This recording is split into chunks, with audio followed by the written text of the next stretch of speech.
He was permitted to take peace from the earth. Listen to that phrase again. Not destroy peace. Not interrupt peace. Not end peace. Take it. Like something held in your hand and then removed. Like a possession withdrawn. Like a gift revoked. Peace is not shattered by accident here. It is not lost in the chaos. It is taken. Deliberately. By someone given the authority to do so. This is the second seal. Not the first disaster. Not the beginning of the end. But the turning point. The white horse has already ridden. Conquest dressed as victory. Deception wearing a crown. Something that looked right but carried the seeds of ruin. The Lamb opens the second seal. The second living creature speaks, "Come." And what emerges is unmistakable. A horse the color of fire. The color of blood. And a rider with a mission. This is not chaos erupting out of nowhere. This is peace being removed. Something fragile is about to shatter. And the question we must ask is this: what kind of peace can be taken away? The red horse is deliberately second. Not first. Not random. Second. It follows the white horse. That matters. Because whatever the white horse promised, order, stability, a crowned ruler to restore what was broken, the red horse reveals the truth beneath it. This is not a new story. This is the consequence of the first one. Deception leads somewhere. It always does. False peace doesn't hold. It can't. And when it cracks, what spills out is violence. What looked like victory now gives way to bloodshed. The crown that was given becomes the sword that is wielded. The conquest that seemed so clean, so efficient, so quiet, it births slaughter. This is escalation. Progression. The unfolding of what was already set in motion when the first seal broke. The red horse doesn't invent the violence. It simply makes it visible. Picture it. Not white. Not pale. Not the black that comes later. Red. Bright red. Fiery red. The kind of red that catches the eye and holds it. The kind that warns, that alarms, that makes you step back. The color of fire, consuming, spreading, relentless. The color of blood, spilled, pooling, staining. Later in Revelation, we'll see this color again. The great red dragon. 7 heads. 10 horns. The image of chaos personified, of destructive power unleashed. Red is not subtle in scripture. It does not whisper. It shouts. And here on this horse, it communicates urgency, danger, destruction. Before the rider even moves, before the sword is drawn, the color itself tells the story. This is not symbolic subtlety. This is visual alarm. This is the sight that makes your pulse quicken, your breath catch. This is the moment you know, something terrible has arrived. Listen again to what the rider is permitted to do. To take peace from the earth, so that people should slay one another. Not to wage war. Not to lead an army. Not to conquer nations. To take peace. And the result? People slay one another. Not soldiers on a battlefield far away. Not enemy nations clashing at borders. One another. This is broader than war in the traditional sense. This is the breakdown of social order. The collapse of trust. The unraveling of the bonds that hold communities together. Neighbor against neighbor. Family against family. Faction against faction. The red horse brings violence, yes, but not the kind that stays contained on battlefields.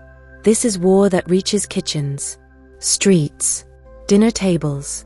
This is the moment when people who once lived side by side now see each other as threats. When peace is removed, what's left isn't just conflict. It's communal unraveling. It's the discovery that the order we thought was stable was actually fragile, held together by something thinner than we realized. And now it's gone. People slay one another. Let that breathe. This is not distant. This is not abstract. This is violence turned inward, eating societies from the inside. The rider carries a weapon.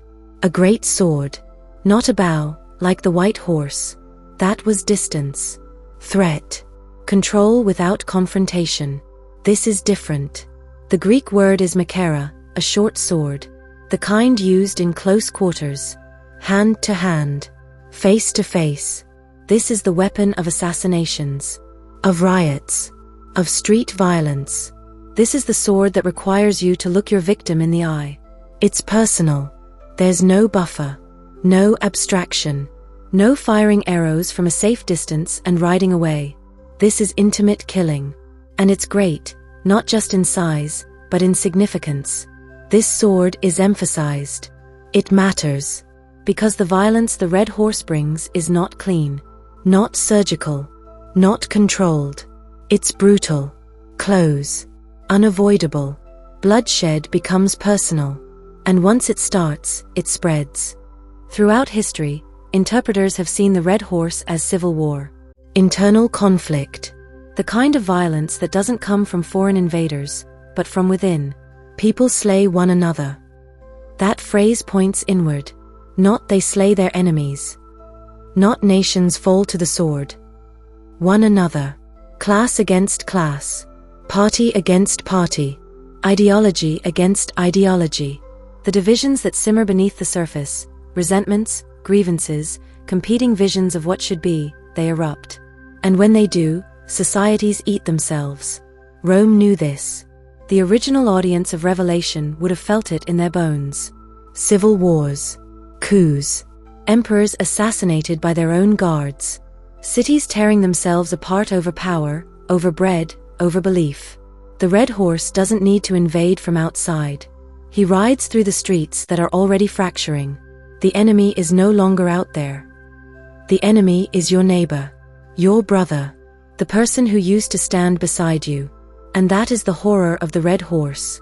Not that violence exists, but that it turns us against each other. The language is deliberate. He was given a great sword. He was permitted to take peace from the earth. The rider does not act independently. He is given a sword. He is permitted to act. This is the divine passive, the theological weight of agency and sovereignty pressing into the narrative. The red horse does not ride because chaos is in control. He rides because he is allowed to ride.